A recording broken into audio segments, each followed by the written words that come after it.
right, thank you. Thanks for joining me today. Um, so today, you'll see the title of the talk is Rock the Talk Part 2, Creating Successful and Memorable Presentations. Just so you know, this is part 2 of a 2-part series. Part 1 was focusing more on public speaking anxiety and different ways of dealing with public speaking anxiety. I'll cover a little bit of that today just to kind of touch on it, but if you're interested in that, I think the recording and the PowerPoint for that is available through the same site that you were able to register for this. So yeah, you definitely don't need to have seen part 1 in order to participate today, but there is more information available if you need it. So, sorry, go ahead, Teresa. Did you want to say something? Oh, I was just going to say, yes. So the recording is available and it's on our YouTube channel. If you go to the GradPathways site, you can see it, or you can email me and I'll send you the link. Thanks. So just to give you a quick introduction to myself, my name is Margaret. I went to undergraduate and graduate school at UC Davis. And when I was in graduate school, I found that I needed some help with giving presentations, specifically with presenting my research to academic audiences. I had a really tough time figuring out how to give a good presentation on my research in a conference setting. And so at the time, I started looking for resources, seeing if there were any classes or mentors or really anything available to help me improve my public speaking. And I didn't really find very much. I found sort of pieces here and there, or people that were experts in like one area of public speaking, but not necessarily others. So as part of graduate school, I created a class on public speaking and taught it a couple times as a quarter-long class. And then as I finished graduate school and moved on to a full-time job, the class has transformed into this 2-part workshop that I do each year. So yeah, I don't really have an education in public speaking beyond that. I've been figuring out what works for me, what has helped other people. And it's something that I've gone from being afraid of and not being confident about to it's something I teach for fun. So hopefully I can give you guys some tips today on presentations in general. We're really going to cover the presentation structure and like how to use PowerPoint successfully today. And before I dive into going through some of the material, I just want to let you guys know if you have any questions, please stop me. I'd much rather have this be like a conversation where you can ask questions along the way. So yeah, go ahead. You can either unmute yourself and ask a question or drop something into the chat box. I'm looking at that as well. So I'll go ahead and get started. So you're here to learn about how to give a successful presentation. Well, I think the first thing that we need to talk about is what is a successful presentation, right? What does that mean? Does anybody want to volunteer what they think makes a successful presentation? What are you hoping to be able to do by the end of this? And again, you can unmute yourself or you could type it in.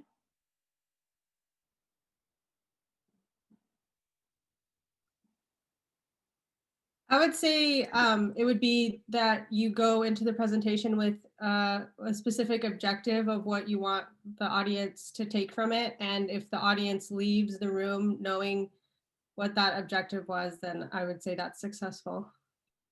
That is great. That is exactly what I want to hear. So thank you for that. And thank you for those of you that are writing in your answers as well. So what that tells me that you guys are thinking about it from your audience's point of view and that you're leaving your audience with information that you want to give them. That is exactly what I would agree makes a successful presentation. And a lot of the time, people don't think about their audience. They think of a successful presentation more from their point of view, right? What makes me a successful presenter, that I have some sort of great speaking skills or that I come off as looking really smart. which are definitely things that you can want. But I think in order for any of those things to be achieved, you have to think about your audience, right? You have to think about their point of view. So this is a matter of thinking about a presentation as a chance to communicate. It is your chance to share the information that you have, that you want to share with your audience, right? A successful presentation, I would say, is a presentation that gives the audience information. The information needs to be clear, it needs to be understood, and it needs to be, hopefully, it'll be retained. And you might have other goals as well as those things. So, like I said, you might want to come off as being a good speaker. You might want people to think that you are very good in your field. You might want to score points with certain people, like maybe there are people in the audience that could offer you funding or offer you a job. Those are all valid things, valid goals to have for your presentation. But like I was kind of hinting at, those are all subordinate to and dependent upon achieving that primary goal that you guys have been messaging, and that you said, is that you need to give your audience information that's clear, understood, and retained. So how do you do that? So now that you have a goal, we're going to jump into how can you start sort of thinking about how to craft your presentation. And for me, I think the best way to start is to think about it as a big picture. Think about your research, think about what you're going to be talking about. So you don't necessarily need to think about the presentation itself right now. Right now, you need to think about what you are doing. What do you want to tell people about? So you know what you're studying. A lot of the time, especially grad students, postdocs, when you're doing research, you get very focused on whatever aspect of your research you're doing at the time, which is usually your methods, right? Figuring out what you're doing and how you're going to do it.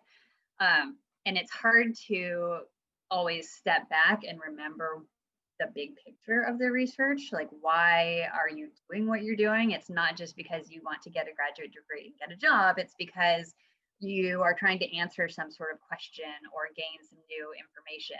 So that's the first step for me, is to think about big picture. Why am I doing what I'm doing? Why does it matter? Solving some kind of problem. You need to think about the so what. And I'll probably reiterate that several times. You never want to leave your audience asking, so what? You want to always answer that question before they ask it. So you front load your presentation with, so what? Don't just tell people what you're doing or what you're studying, tell them why it matters. So now that you have sort of a philosophical understanding of why you're doing what you're doing, think about your audience, right? So you've been thinking about what kind of information you want to give your audience. Think about who your audience is and what kind of information they want to get from you. You guys, the kinds of presentations that you're likely to be giving, presentations at conferences, maybe doing job talks. The people that you're going to be speaking to are going to be usually students, right? If you're being a TA, maybe faculty. You might be doing some general audiences that are community members. Usually the people that you're speaking with are educated and they're curious. They're going to your presentation because they want to hear what you have to say. Sometimes they're in your field, right? Like if you're at a conference, they might be in your field. They might not be in your field though. So we'll talk about that. You need to kind of craft your presentation depending on who your audience is. So we have a general idea that these are smart people. They're curious. They want to hear about what you're going to talk about. But you do need to sort of hit the mark on like how technical you can be and what kind of jargon you can use when you're talking to the audiences. Do you guys have any questions so far?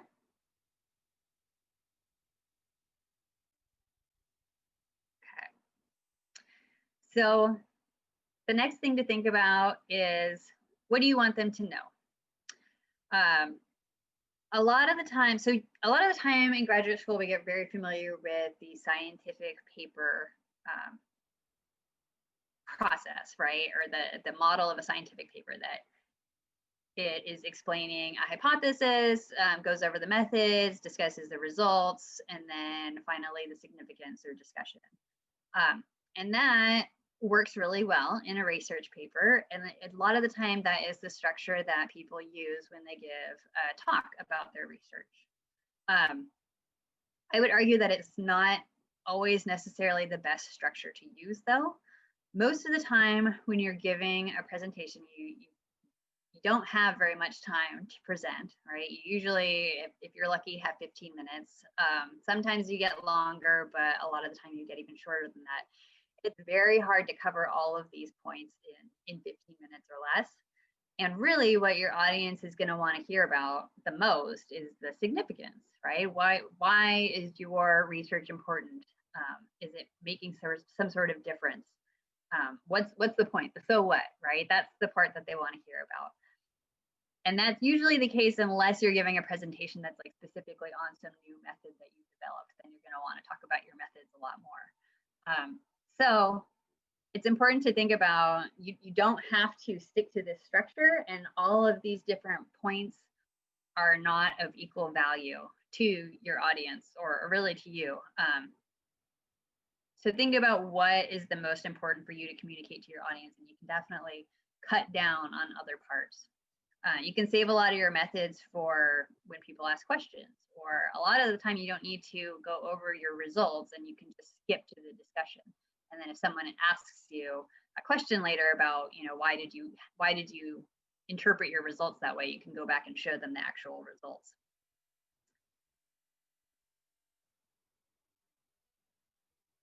All right, so now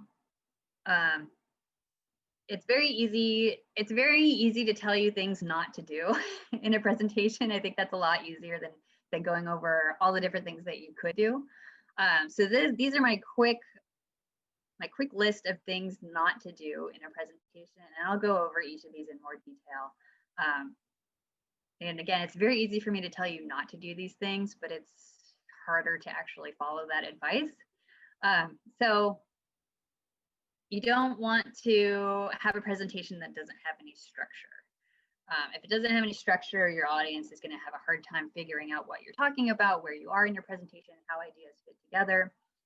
You don't want to be too technical, because then you will lose a lot of your audience.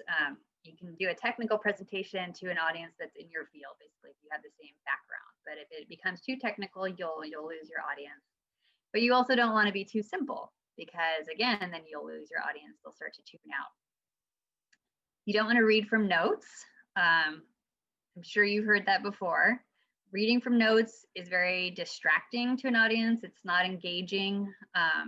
They will lose interest and they will not be able to retain the information that you're trying to give them.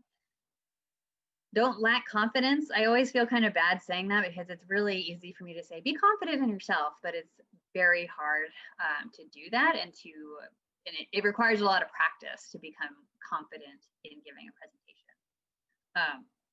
Poor slide design, we'll talk a lot more about that. It is worth time to put time into your slide design and make sure that you have good slides.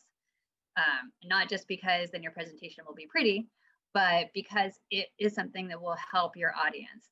Visual aids are aids for your audience. And then mismanagement of time, that is something that,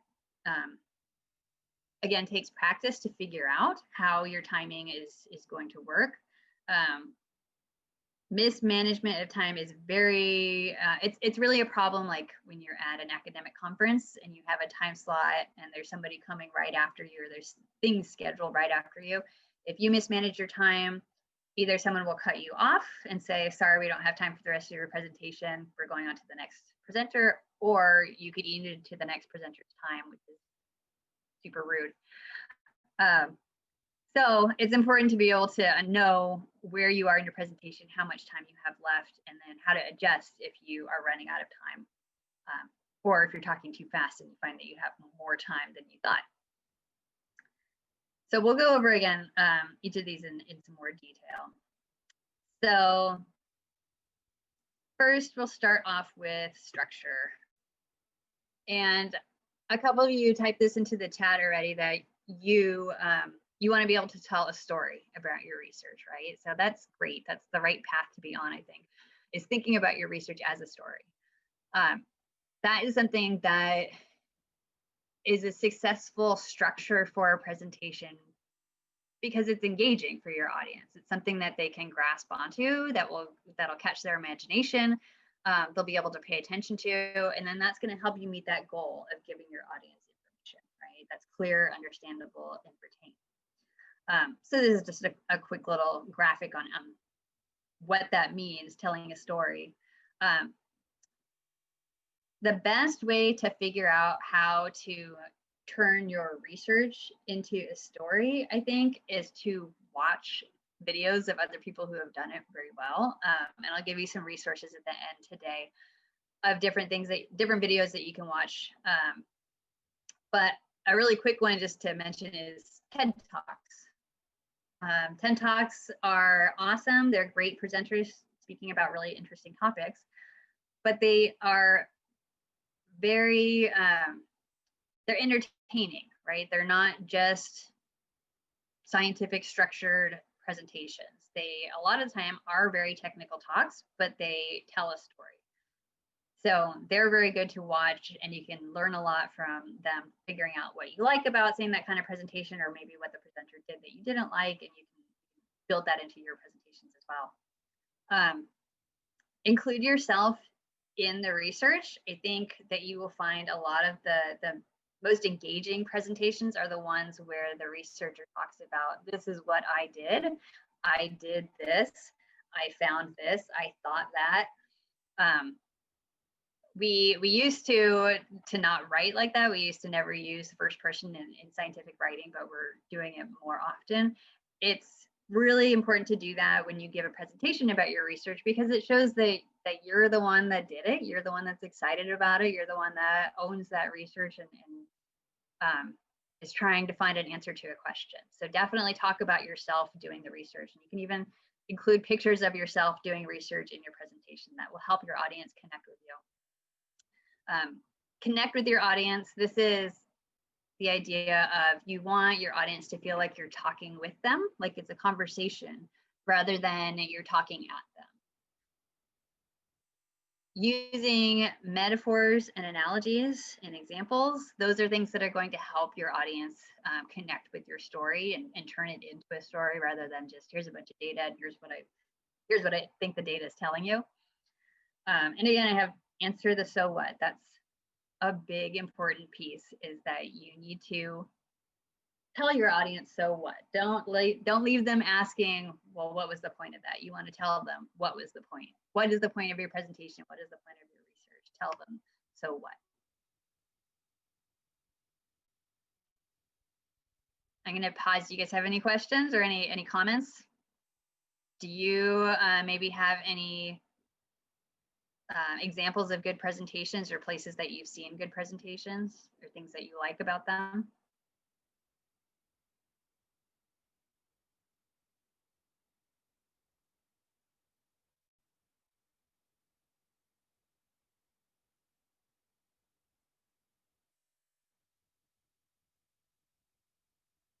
I don't see any typing.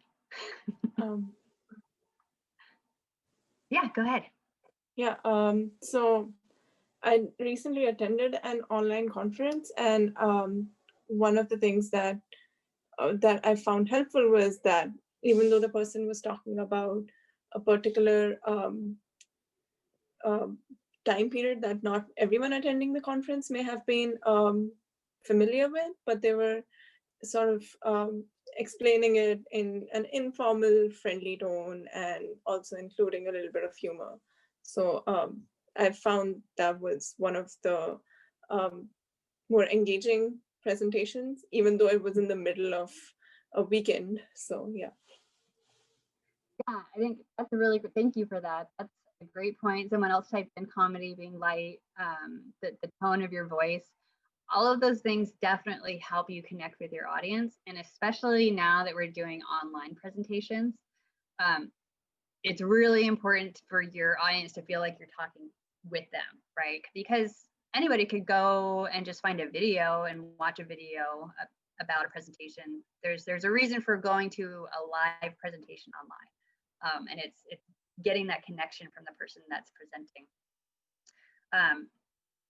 It can be difficult, I think, especially if you are early in your graduate career, to feel the freedom to like be yourself when you're presenting. I think a lot of people are afraid that it's going to come off as unprofessional if they are not totally serious when they give a research-oriented presentation. But that's not really the case. As long as you can definitely be professional and be yourself, show a sense of humor, show enthusiasm, show that you enjoy the research that you're doing. I like to say that it should be like you're having a conversation with someone. That doesn't mean that it's a conversation with your friends. It should be a serious conversation with someone that you respect. So hopefully that'll kind of help you hit the tone of being able to be yourself and be enthusiastic, but at the same time being professional. The tone in the voice, that's important, because I find that I do it. I go into like science talk mode sometimes when I'm explaining something at work.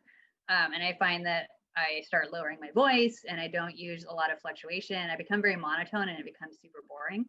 I don't know why I do it. I think it's like it's me trying to convey that it's something serious that I'm talking about, but I'm sure you guys all know that, you know, as soon as you hear someone speaking in monotone, you tune out. It's very hard to pay attention to that kind of presentation.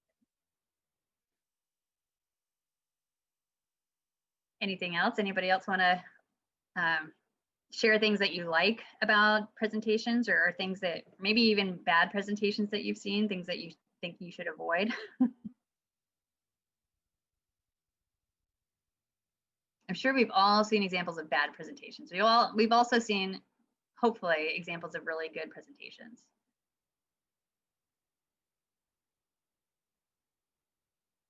And I'll put, again, there's going to be some resources at the end where you can go and watch lots of different examples, and I think that's really helpful. So the next point I'm going to cover is talking about the technical versus simple, the language during the presentation, which I think is what you're talking about typing in there. So technical versus simple. So this has to do with the language that you're using, right? The actual words that you're using. How technical should they be? How are you presenting data? What kind of data are you presenting? Should you present data? This is going to vary depending on the audience that you're talking to. And of course, you're never really going to know who you're talking to ahead of time, right? You know, you're going to know generally who they are. If you're going to be talking at a conference, you know that these are educated people that are in your field. You guys have the same kind of background. In that case, it is appropriate to use jargon terms, right? So jargon, in case you don't know, jargon are technical terms that have an agreed upon meaning in that field, right? So it's something that makes it very efficient to communicate within that field. But those words might have totally different meanings outside of that field. So I can give you an example. When I was teaching the class, I had a student giving a presentation. My background is in animal behavior and animal biology.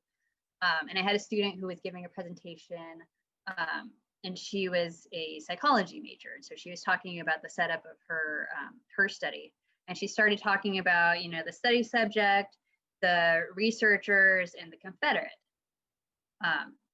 And do any of you know what a Confederate is? Probably you do if you're within that field, right? If you have anything to do with psychology, psychiatry, you know what a Confederate is. But for me, I started latching onto that term and, you know, like, is she talking about the Civil War? What is she talking about Confederates in her study? So for her, it was something she would never explain the term Confederate. Confederate is basically somebody who's in on the study but is pretending that they're not. So like if you'd have researchers watching people have a conversation in a room, one of them is the study subject and one of them is a Confederate who is in on the research, they're leading the conversation or whatever, they're a Confederate. So for her, she would never think of explaining that term because she didn't even think of it as jargon. It's just a term that they use all the time. But to me, I completely got lost because I didn't know what that term meant. So jargon, sometimes it can be difficult to even identify what terms are jargon. The best way to figure it out is to give your presentation to your friends, to your family, to people who are not in your field, and ask them to identify words that they don't know the meaning of, or any points in your presentation that they find confusing. And that's how you pick out those jargon words. And it takes it takes more time to talk around the jargon words, right? To give an explanation rather than just that word. That's why they're so efficient. But again, so jargon does have a place and it's okay as long as your audience has the same background as you and you guys have that sort of agreed upon language ahead of time. Equations. So I don't see too many equations in most presentations. Well, again, I'm a biology background, so we don't have a ton of equations in our presentations. But I would just say that equations in a presentation take a long time. They take up a lot of time that might be better spent on other things like your discussion or the significance. So an equation, if you're going to show an equation during a presentation, you do need to go through it. You can't just sort of like throw it up on the screen and keep talking because your audience is going to be looking at that equation and trying to figure out what it says. So if you do put an equation up, you're going to need to spend time walking through the equation. And again, it just takes a lot of time, and unless it's the point of your presentation, it's probably time that's better spent elsewhere. Unless like you're a mathematician and what you're doing is coming up with this equation or explaining an equation. Data and graphs.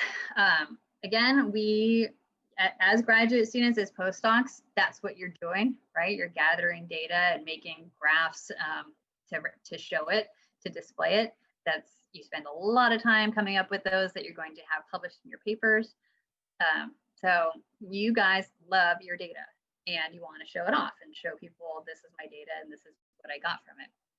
That's great, but it doesn't necessarily help with a presentation, depending again on who you're talking to. So people in your field are trained to read a graph, to look at it and be able to understand what it's telling you.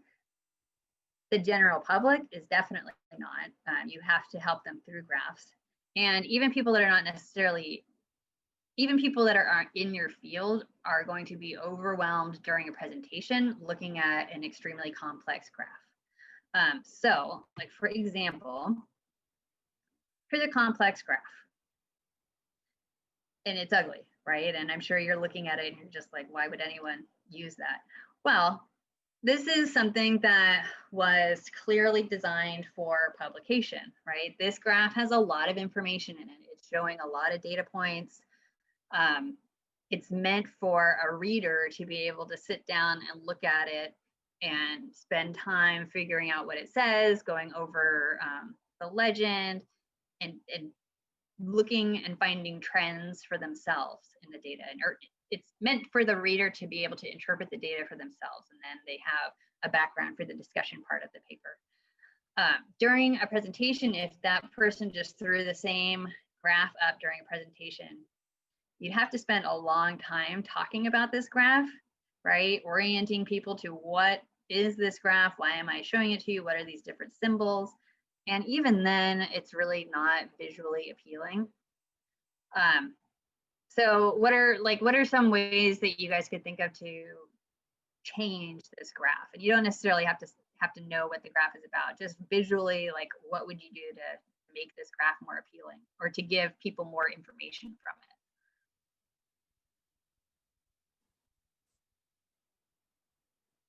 I think the big one for me would be if you want the audience to look at a certain like point in time, for instance, highlighting that column or whatever specific line you want to point them to in your discussion. Yes, absolutely. And adding color. Yeah, so a couple of people are writing that. Only show one point, make it bold. Yeah. Keep in mind, like, so, and it happens because we spend so much time on creating these graphs for publication that they seem like they're perfect. But then when you think about the different types of information you're conveying, you have so much more available to you in something like PowerPoint, right? You've got color, you've got different symbols. You can use animation to have your lines move across time if you want to. So remove the grid lines, that's a good point. Only present the main points. You could present trend lines rather than each individual data point, right? So you don't need your audience to study the graph while you're talking. You're showing them the graph because you want them to get the point of what you're talking about. What is the main point of this graph? So it takes a lot of time to turn your publication graphs into something that's different for a presentation, but I think it is time that's well spent. So this is a different graph. It's not the same information, but this is just an example of something, again, that's it's a lot of information. It's presented in a very clear way, right? If I was presenting this graph, I would still orient my audience to it when I put it on the screen. I would say that this is, what we're looking at is a graph showing the highest historical carbon dioxide level. Along the x-axis is time, thousands of years before today. So when you get to the far right-hand side, that's today at 0. And then what we're looking at on the y-axis is carbon dioxide measured in parts per million.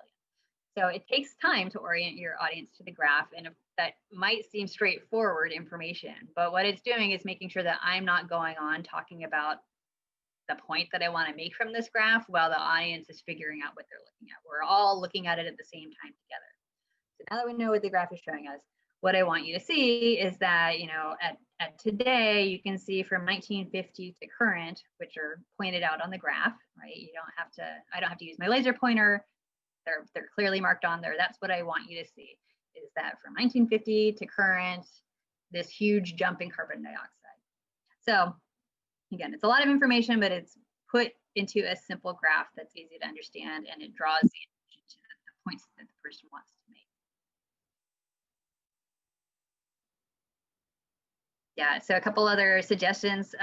Only present one main point. Yeah, generate a different graph for different presentation. You might even be generating multiple graphs instead of putting a whole bunch of information on one graph.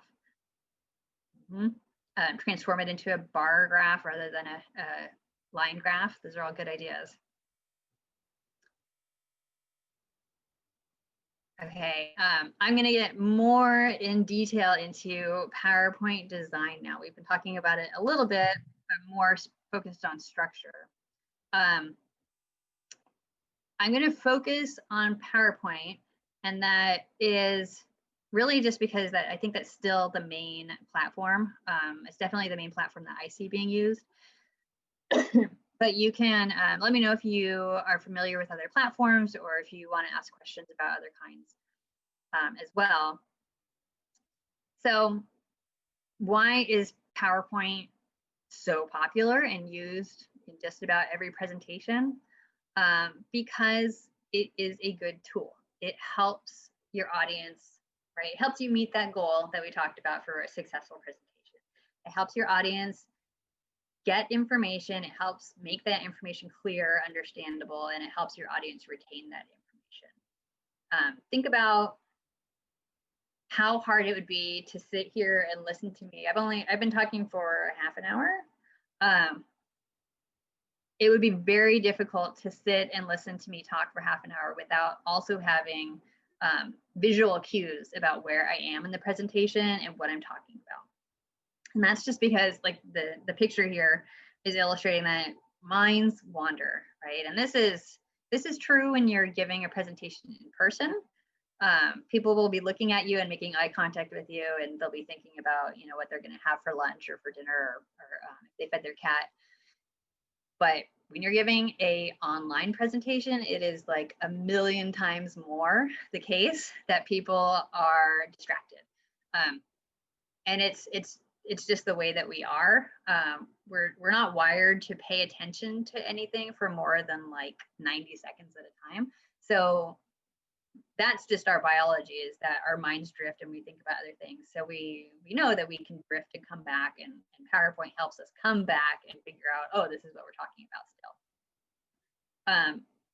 Giving presentations online like you guys are going to be doing is a challenge, because your audience has so many other things at their fingertips, right? Like I'm sitting here, I've got 2 computers in front of me and a cell phone. And if I'm listening to presentation and a thought pops into my head that, oh, I meant to buy that whatever on Amazon, I can still be listening to the presentation and shopping at the same time, but really I'm kind of like half listening, right? So PowerPoint can definitely help you keep your audience on track with you, help them get back in after they've lost the train of thought. It's also great for sparking interest. Right, you can show really cool visuals, especially, actually, that's one of the benefits of doing online presentations. You do have the ability to like show video and do things much more easily than you do when you're giving a live presentation. So you can really use visual aids to get people interested. Pictures are so much more amazing than describing something that's in a picture. And really, PowerPoint helps you convey information efficiently. Like you think about that graph that I just showed you, it would take me a long time to explain the graph rather than to just show you the graph and then we can talk about it together. So I support PowerPoint. I do like PowerPoint, but it can also be bad, right? PowerPoint can really help people give bad presentations. And that's because of these things that I'm telling you not to do. People tend to use PowerPoint as their notes. They use it as a tool for themselves as the presenter, rather than as a tool for the audience. And usually it's by putting every point that they want to make into the PowerPoint. They're using it as notes for themselves, but they're sharing it with their audience. So just please sort of keep in your head that PowerPoint is not a teleprompter. That's not what it is. PowerPoint is not for you, it's for your audience. And that's not to say that PowerPoint can't also be useful for you. It can, it definitely can, and it is, especially like in presenter mode, right? Where you can have your slides, but you can also have your notes. You're allowed to have notes. I'm not saying that you shouldn't ever have notes. It's just that the slides you're presenting to your audience shouldn't be your notes. Those should be for your audience. Are there any questions about that, or anybody that disagrees with that, or does that make anybody uncomfortable?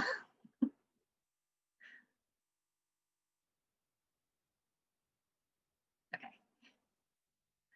So it's hard to do, especially if you have public speaking anxiety. It becomes even more tempting to put all of your information on the slide, because then you sort of get to just use the slide instead of having to think about what you're doing, which is very hard to do when you're anxious. So I'll talk a little bit more about how you can kind of get used to that. But really what it comes down to is practicing and knowing your presentation very well. Knowing what you want to say, knowing what the main points of your presentation are without having to see them on a screen. I think it's always important to think about, could you give your presentation if the power went out? Right? It would definitely not be the same presentation. You'd probably miss a whole lot of points that you wanted to make, but could you give the presentation? Could you still give your audience information even if you didn't have your PowerPoint? That's sort of the goal.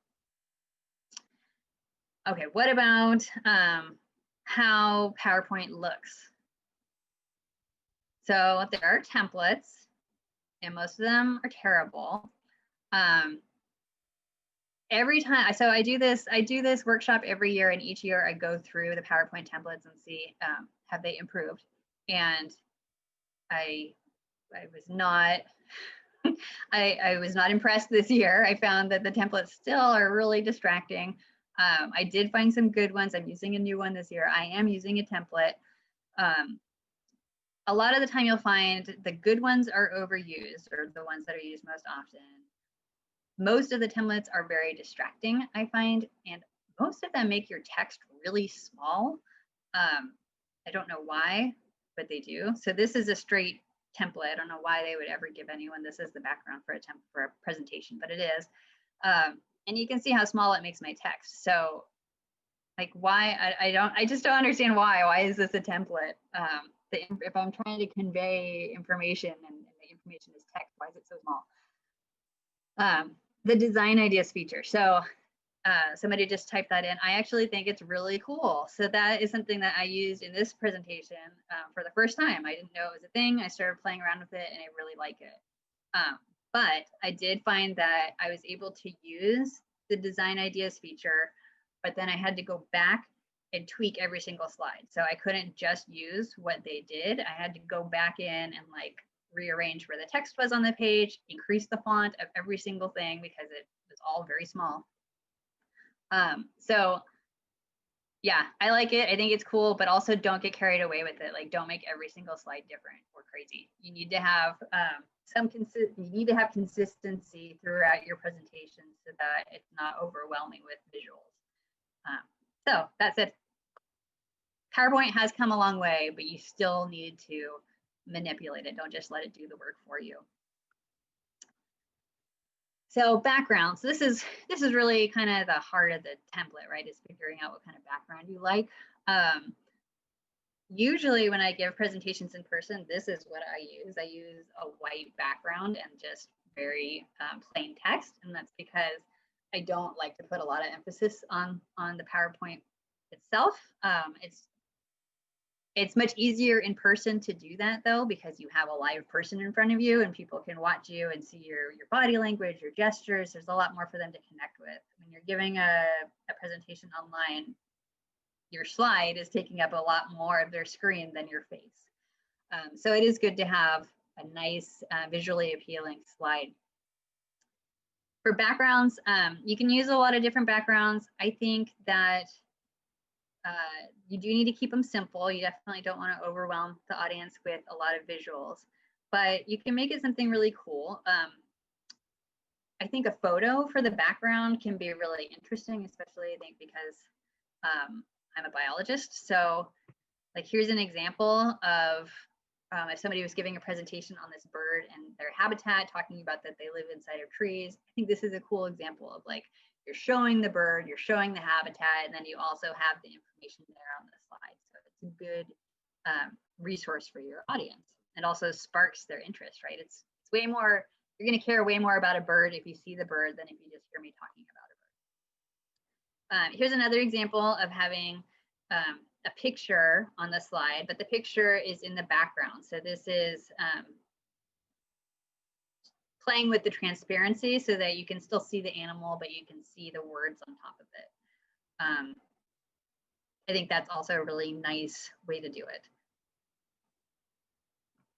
And so this is just how, if you don't know, if you haven't tried the design ideas, this is how you get it. If you go into slide design, under the design tab in PowerPoint, you click design ideas, and whatever slide you're on, it'll show you a bunch of other designs that you could do with your slide. It'll rearrange the words on your slide. And again, I wouldn't use what it gives you. Use that as a starting point.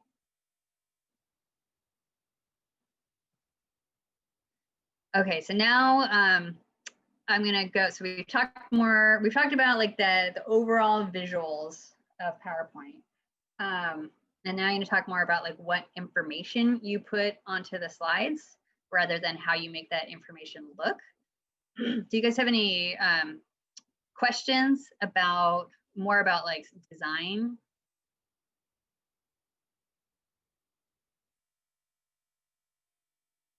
Or any advice, anything that you think works really well?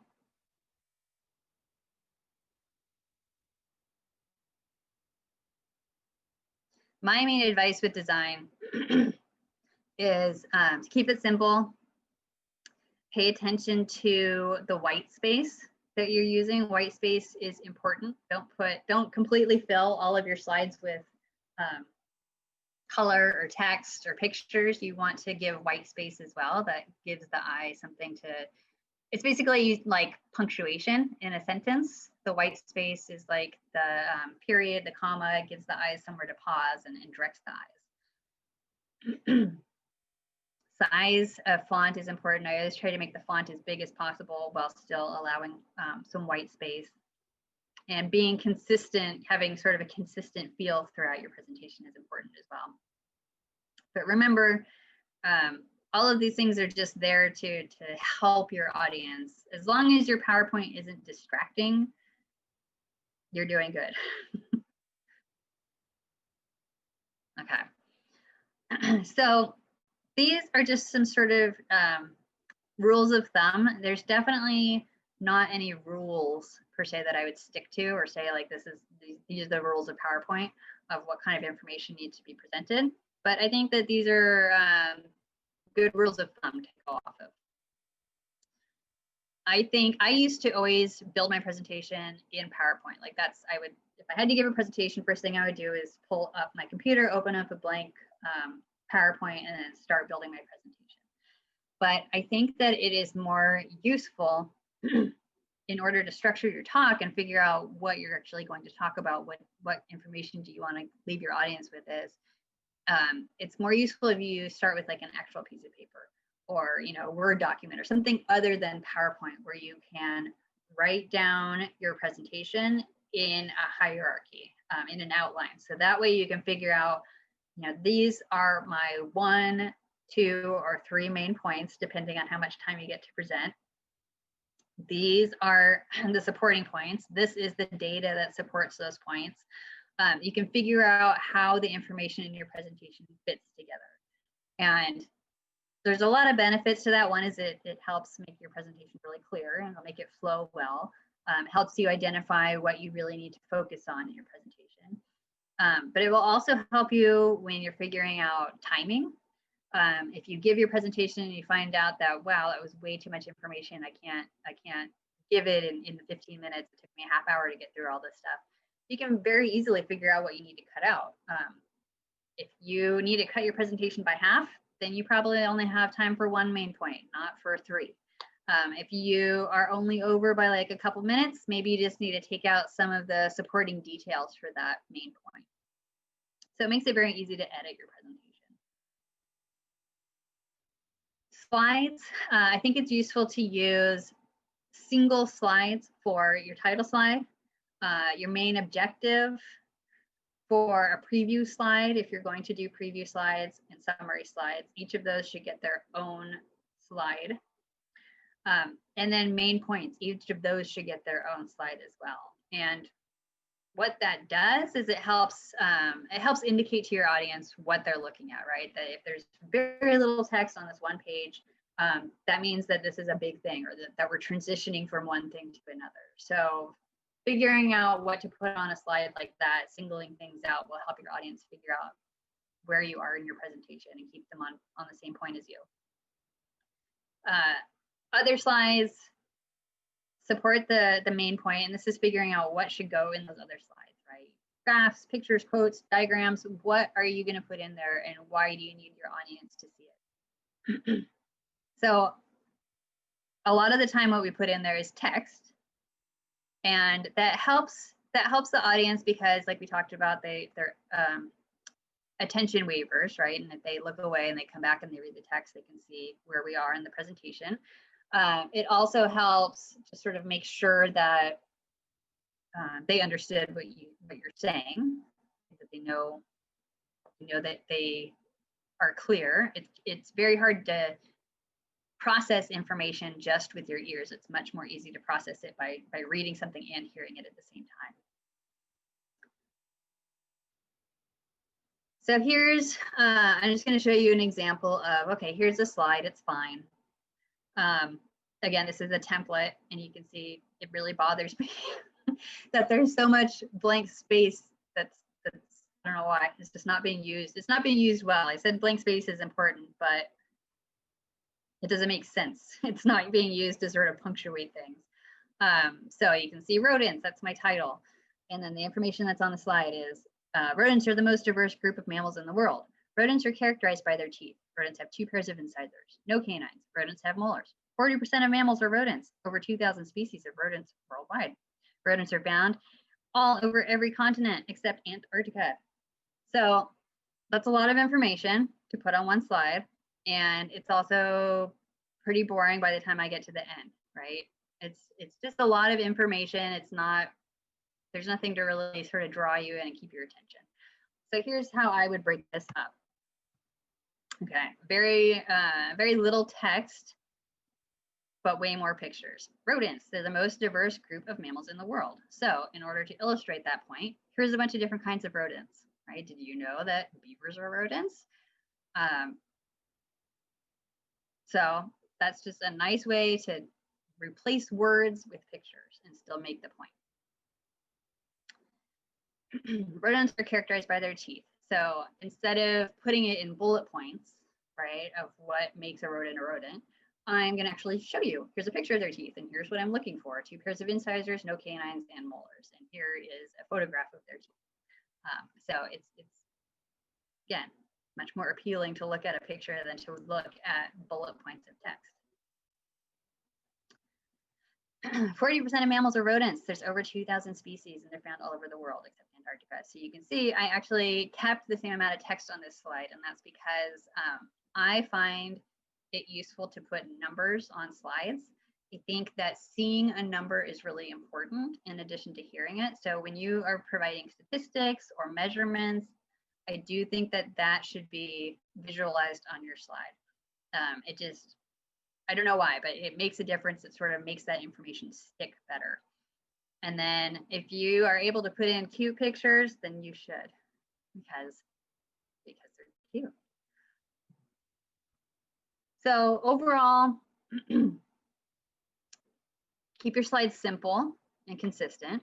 Minimize the text as much as you can and replace it with things like pictures or other images. Use as large a font as you can while still making space for the white space. Include photos, definitely include photos. Minimize the use of bullet points. That is something that I don't think a lot of people do. You might notice going forward now that I very infrequently use bullet points, and that's because I don't think that you need them. You can use the way that you space your text to indicate the same thing that a bullet point would, right? A bullet point is there to show hierarchy, to show outline form, to show like this is a main point, this is a sub point, and then it's there to separate points from each other. You can do the same thing with spacing and by indenting. And then you save that space from the bullet points, and you just don't really need them. You don't need everything to be a big bullet point list. And make sure that you spell check and grammar check a presentation. I don't know why, but it's very easy to forget to do that in PowerPoint. Like we never forget to spell check in Word, but I still forget to spell check in PowerPoint sometimes. So it's just a reminder that you still should do that. Okay, so there's a question. You mentioned not using the text as notes or cues, but how do you differentiate text that summarizes the concepts for the audience from things that are notes? Yeah, how should you, so that's a good question. How do you figure out what text is for you versus what text is for your audience? And that's, so for example, this slide is one where I did read the text, right? I read each line of text on here to you. But I also talked about each point more, right? I didn't just read the information that's on that slide. So it does provide you a map of what I'm talking about. We're sort of on the same page as I go through each point, but it's not the entire presentation, right? The rest of that information, if I needed it to be, it would be in my notes section. And really, you can think about like you don't want your PowerPoint slides to stand on their own. You don't want someone to get the same information out of looking at your presentation as they would from hearing your presentation. And hopefully that helps answer the question. A lot of the time, it's a matter of going back through your presentation and removing as much text as you can. I think that we tend to put tons of text into a presentation up front and then going back and editing and removing it and moving it into the notes section. And then the Python method of slide design and hierarchy, I'm actually not familiar with that.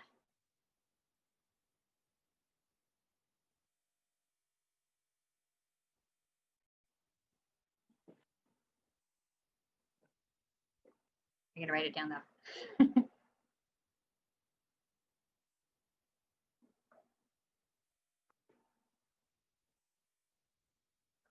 Okay.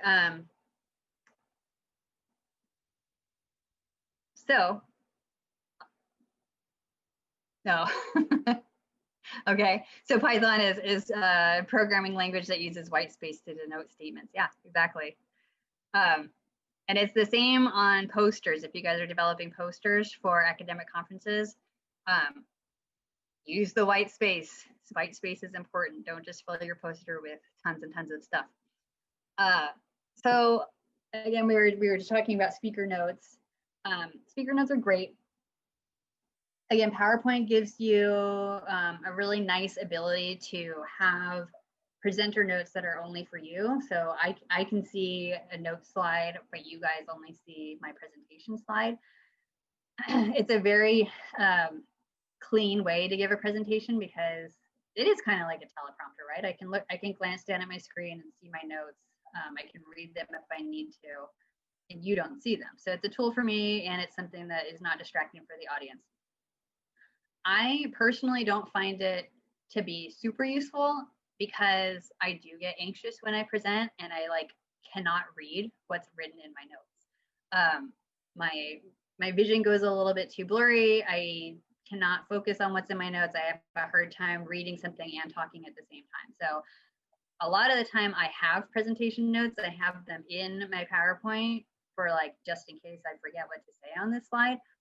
But I find that I usually never use them. I'm never able to read them or use them. So if you want to use notes, practice with them. Create the notes, do your presentation in presenter mode, and practice actually looking at your notes and pulling the information that you need from those notes. A lot of the time you'll find that you've got way too many words in your notes section to be useful to you. You need to have quick bulleted statements, things that you can sort of glance at and say, oh yes, that's what I wanted to talk about on this slide. Put headings in bold, things that draw your attention to single words like that. If you have a do not use blocks of text because you'll end up reading them, your audience will lose interest and you will sound unnatural. So it's just another tool to help you avoid reading text. Notes are great. They'll help you stay on track, help you remember what you wanted to do with each slide, but make sure that they're useful to you and that you can actually use them when you need to. Do you have any questions about the speaker notes or how to use them?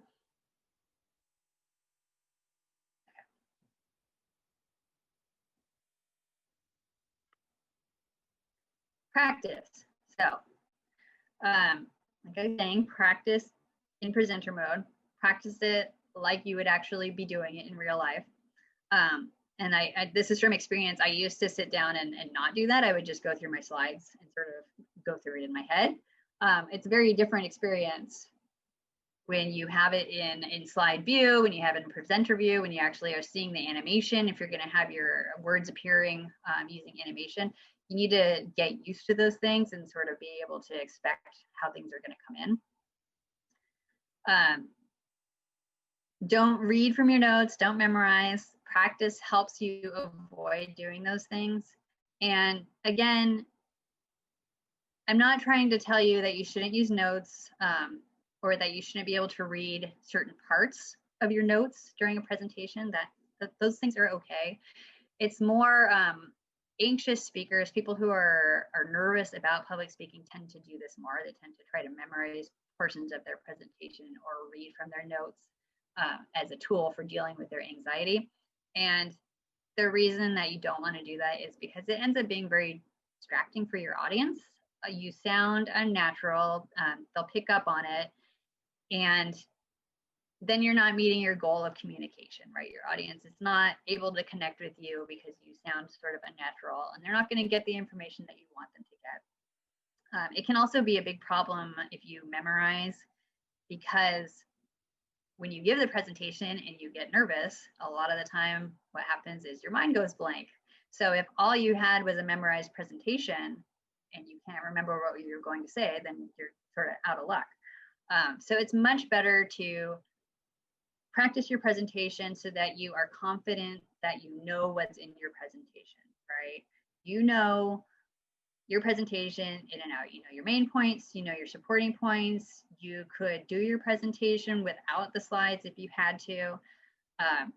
Right, you definitely miss a lot of information, but you would still be able to leave the audience knowing something that they didn't know.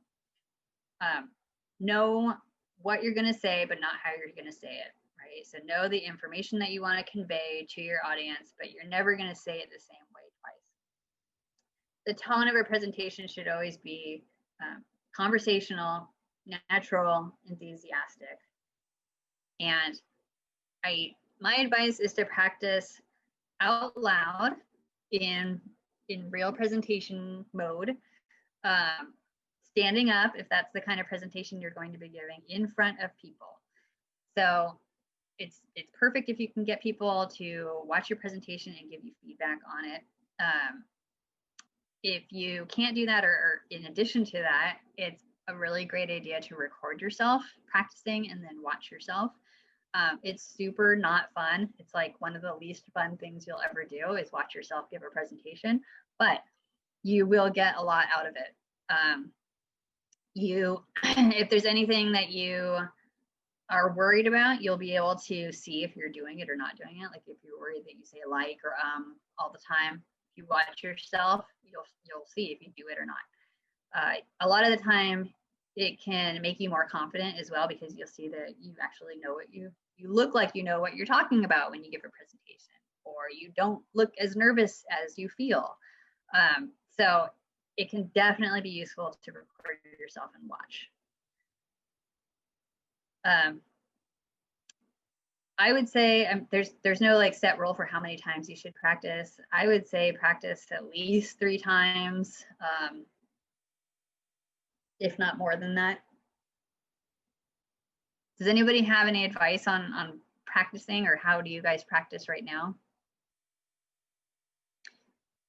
I would also advise, if you're going to be doing an online presentation, try to practice it online. Like so this is a Zoom presentation. If I was going to be doing a Zoom presentation, I would want to go into Zoom. I would have some other people watching me on Zoom as well, and I would want to practice using that platform. Like I'd want to make sure that I understand where the controls are. If I wanted to share a video, I'd want to test that out. I'd want to test out how to use the laser option, all those things. So test the forum that you're going to be using as well, if possible.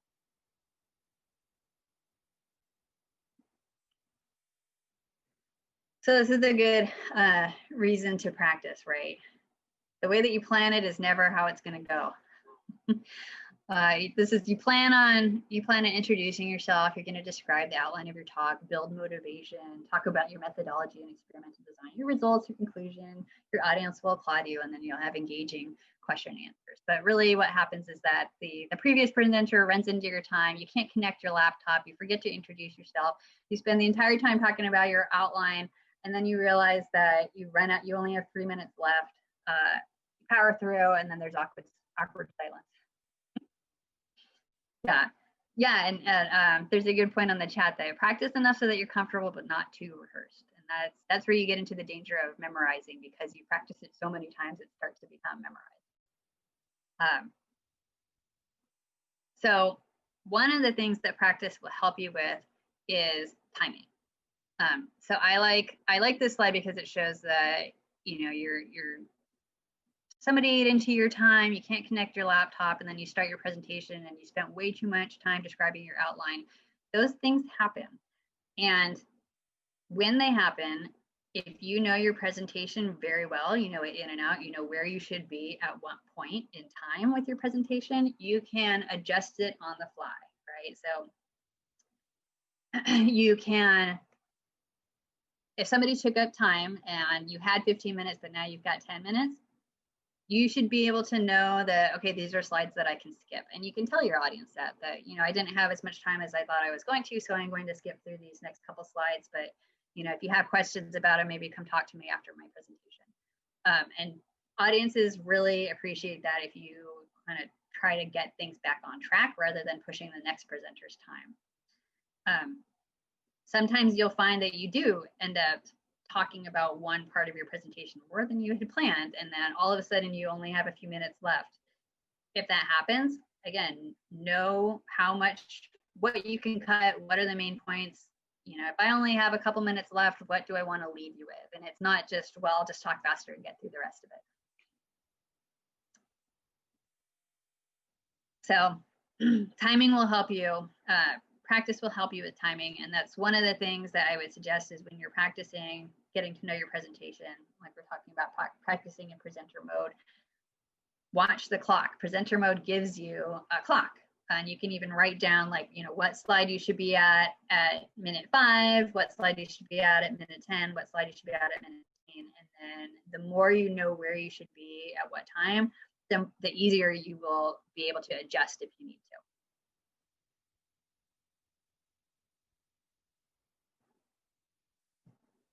So here's some other common issues that people have when giving presentations. And a lot of the time, these are things that people sort of worry about, but they don't necessarily know if they're doing them or not. Again, I would highly recommend practicing in front of someone and asking them for honest feedback about it, or recording yourself, and then you'll figure out if these are issues or not. Volume is not usually an issue.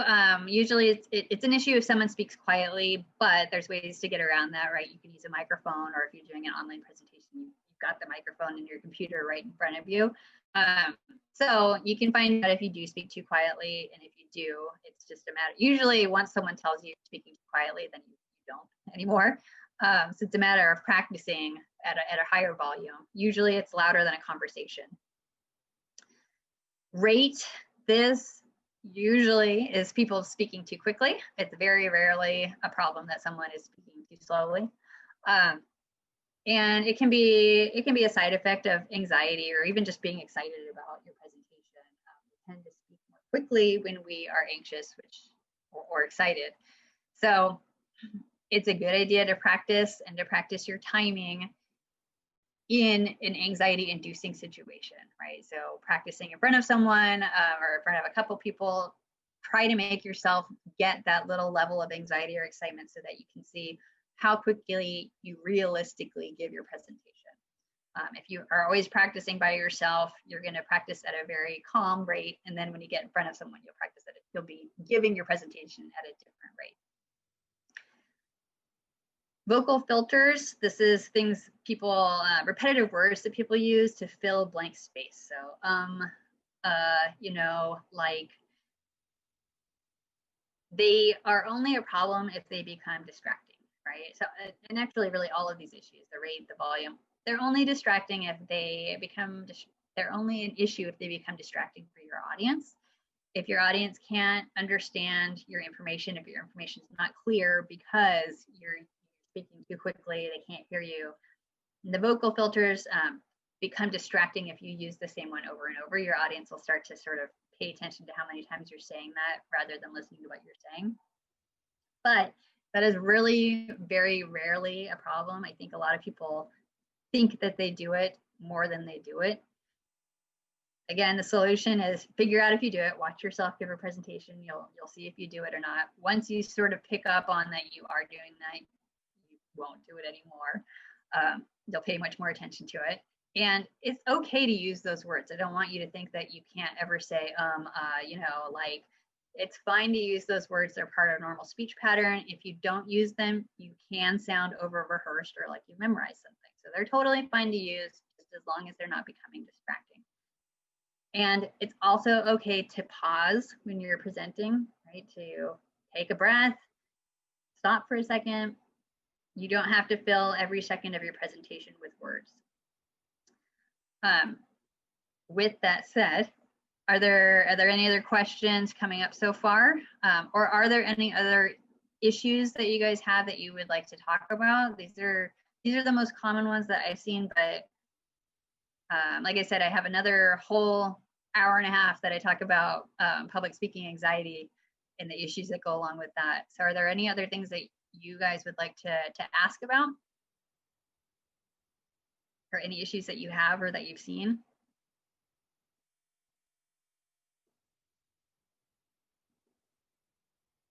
What do you think about the guide of 1 minute per slide? I think it's a good rule of thumb. It depends on the presentation. I hate to answer questions with it depends, but it depends. It depends on the presentation. It depends on the audience as well. I think it's nice because it keeps your presentation moving, right? But I also think that you don't want to like create that as a rule, especially if you're giving a long presentation. The longer the presentation, the more time you can spend on each slide, I think. But if you're giving a very quick presentation, like you've got 5 minutes to present, 1 minute per slide is enough, if not too much. Really, the less time you have to give a presentation, the less information you should include in your presentation. So you should be moving through it. But yeah, keeping your slides moving is a good way to keep your audience engaged, especially if you're doing an online presentation. If doing a presentation with another person, practice switching between people. Very good idea.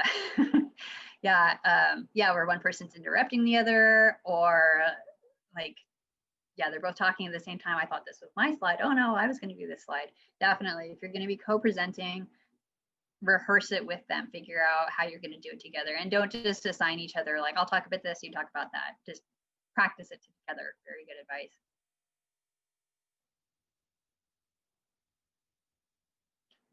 Okay. I'm going to keep going, but if you have other things that you want to bring up, definitely let me know. Teresa, I see you. Oh, okay. So I've been trying to kind of sprinkle in virtual presentations and tips throughout today because we're doing them a lot more.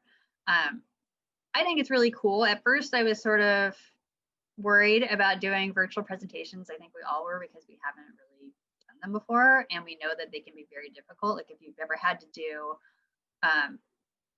a virtual interview, you know that you kind of are at a disadvantage versus somebody who's doing an in-person interview because, well, for a lot of different reasons, and some of these are them. So like I talked about, your audience is way more distracted when they are at home and they are watching a presentation. If they don't have their cameras on, they're totally free to do whatever they want while they're listening, right? They can be doing something on their phone, they could be eating, anything. They can be doing anything that they want while they're listening to you. So there's so many more distractions going on. They don't have to sort of be polite and like pretend that they're paying attention, even if they're not. They can't pick up on those social cues as easily. I know that you guys can see me, you can see my face, you can see my fingers when I talk with them. You can't see the rest of my body. You can't always necessarily see my hands. Like right now I'm gesturing with my hands, but you can't see them because they're below my camera. So there's a lot of cues that you're not able to pick up on because you're not in the same room with me. And also I'm paying a lot of attention to my camera. I'm watching myself while I talk to you guys rather than looking, like, I don't know if you can tell, right now I'm looking at the camera and right now I'm looking at myself, the video of myself. I spend a lot of time watching the video of myself to sort of make sure that I'm smiling, make sure that I'm being engaging, make sure that I'm changing my facial expressions, because if you don't do that and you're just sort of talking to a screen, you don't have any other people with their videos turned on, it's very easy to sort of let your face relax and then you end up talking like this and then you are not very engaging. So I find it very useful to look at that video, even though sometimes it can be really uncomfortable to watch yourself present. Again, it's just really hard to connect with your audience sometimes, but there are some upsides to doing virtual presentations. It's much easier for you to use your notes. You can use, handwritten notes. You can have them all laid out in front of you. You can look at your screen much more easily without people telling that you're looking at your screen. So it is much easier to use notes.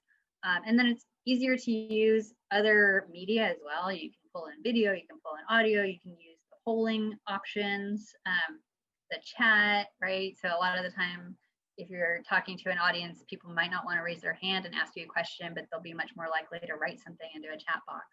So there are some upsides to being able to give a presentation online. This is just basically what you want to avoid, right? This is definitely what happens sometimes. Tips, we've gone over, I think, most of these. Use way more images than you normally would, right? Don't just take your conference presentation and give it online. Change the presentation itself.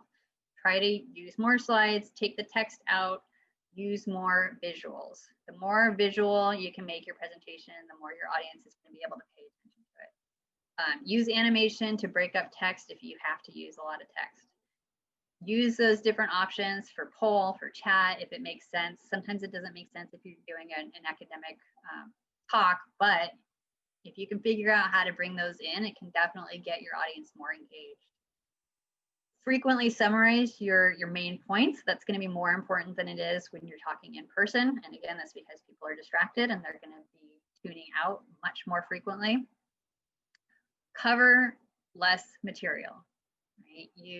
Right? This presentation is an hour and a half long. It'll be a little bit shorter because we'll do some more questions, but that's a long time to listen to a presentation. And I think if I keep doing these online, I would make them shorter. I would definitely cut them to like an hour, maybe 45 minutes. You would not get as much information. Maybe I wouldn't be able to give as many examples, but if it helps you pay attention and retain those main points I want you to get, then I would do that. So expect to cover less material. Even if you're speaking for a long period of time, you're just going to need to include more examples, not more information. Be conversational. Somebody expressed this as you want to sound like someone's tutor rather than a lecturer. So you're explaining information to them. You want to sound like you're sitting with someone, talking with them and teaching them, rather than you're in a lecture hall and you're lecturing to a large audience, even though you might be. You want people to feel like you are talking to them one-on-one. And be enthusiastic. I've said this a couple times, but I really can't emphasize it enough. If you are not enthusiastic about your presentation, about your research, about what you're telling people, then it's not fair to expect your audience to be excited about what you're telling them. You have to show your audience that you like what you're talking about, that you like the research you're doing, that you think it's exciting, that it's interesting, even if you don't, even if you're like in your last year of graduate school and you just want to get this presentation done and get out and get on with your life. You don't want your audience to know that. You want this to be a good presentation. You want to give them some information. You want them to have some enthusiasm about your presentation, right? If you want them to be interested in your presentation, you need to be interested in your presentation. So now I'm going to show you guys some resources. So while I've got these up, is it useful if I copy these hyperlinks into the chat? Is that easier for you guys to be able to use them? Yes, okay, so let me see if I can do that. I'm probably gonna have to take this out of presentation mode, which is fine. Let me see.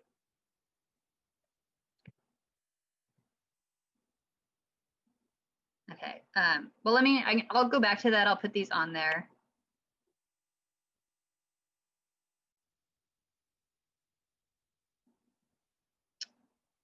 Okay, screen sharing has stopped. Let me drop these into the chat. Okay, so the first one I've got for you here is the Grad Slam past winners. And I'm going to talk a little bit more about the Grad Slam in the next slide. But basically, this is a really great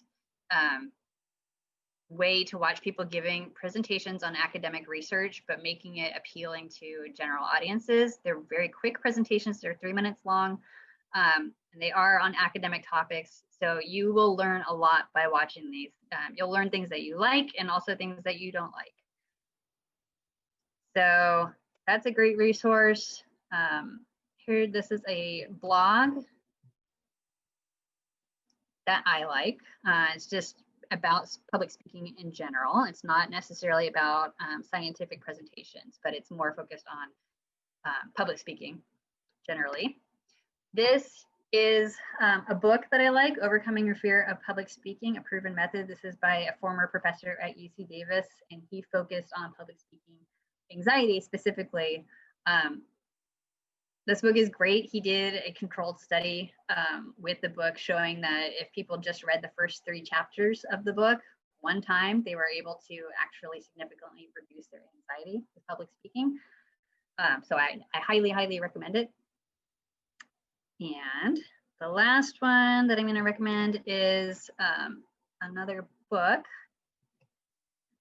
And this is just, so it's a reference book, and it's basically good to show you different structures for presentations that you can use. So I talked about, like, you want to be able to tell a story with your research versus the standard research format. There's other formats that you can use, right? And this gives you some examples of those. So it can be a nice resource to use as well. Okay, and then the last thing that I wanted to share with you guys, and then we can open it up for more questions, was just specifically about the Grad Slam. So let me get back in here and share my screen.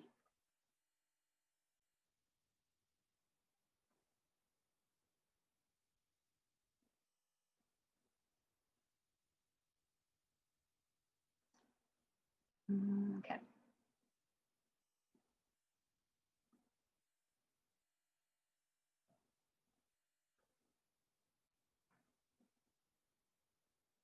Okay, so hopefully you're seeing the screen again.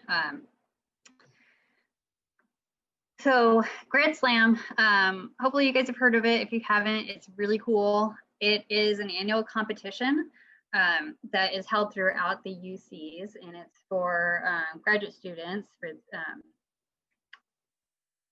any sort of discipline, right? It can be in the sciences, it can be humanities.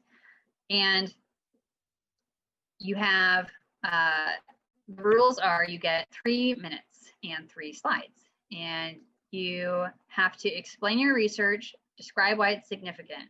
Those are basically the rules for it. Oh, you're seeing presenter view, that's okay. You can see what presenter view looks like. But thank you for letting me know. So the way that it's judged is if the information is clear, direct, and interesting. That's basically the criteria for winning the presentation or winning the competition. Of course, this year is going to be different. Grad Slam 2021 is going to be video, right? To get into the competition, you're going to need to submit a video. Registration opened very recently, and you can see that videos are going to be due on February 11th. So I highly recommend looking at it. I highly recommend competing in it, but even if you don't feel like competing in it, watch videos of past winners or watch this year's competition. It's going to be easy to watch, right? If it's online, you're going to be able to tune in from your house and watch it. So I highly recommend the Grad Slam. Okay. Contact information. If you, I'm happy to stick around and keep talking and answering questions. But if you have any questions or things that come up later, I am very happy to talk about any of this stuff. You can send me an email and I will get back to you. We're also recording the presentation that's going to be up online, and I believe the PowerPoint slides will be there with. So, and I think, Teresa, did you want to drop in the link for the evaluation? I do, but I can't find it. So you're all going to get. Oh, I think. No, my apologies. Do you have it, Margaret? Did I think I. Yeah, I do. I don't know. We're going to email that to you, everybody. Sorry about not having it just on hand here. I would say there is another workshop that we're going to give that follows on the heels of this, and it is about like finding your topic for Grad Slam and communicating that. So it's a little bit harder to get that little 3-minute topic. So this is probably an ugly link, but I'm going to drop it into chat in case you're interested in. It's called Getting to the Point, Communicating the Value of Your Research, and will help you identify your research story. So even if you don't want to compete, it's a good thing to do. So hopefully that link will work.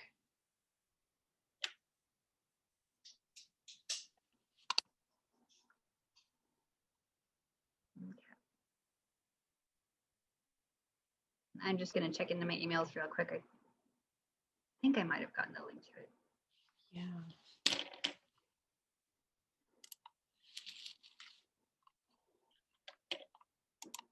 Yeah. So feel free to unmute yourself if you want to ask a question or just chat about anything, or type into the chat. Teresa, is it the Qualtrics workshop survey? Yeah, Qualtrics. Mm-hmm. Okay, I do have the link.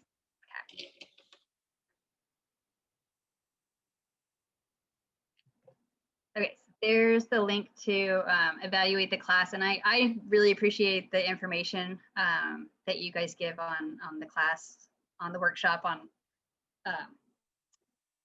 things that you find of value or information that you would have liked to have seen. It really helps me in working on it for next year. So do you guys have anything you want to talk about or ask about?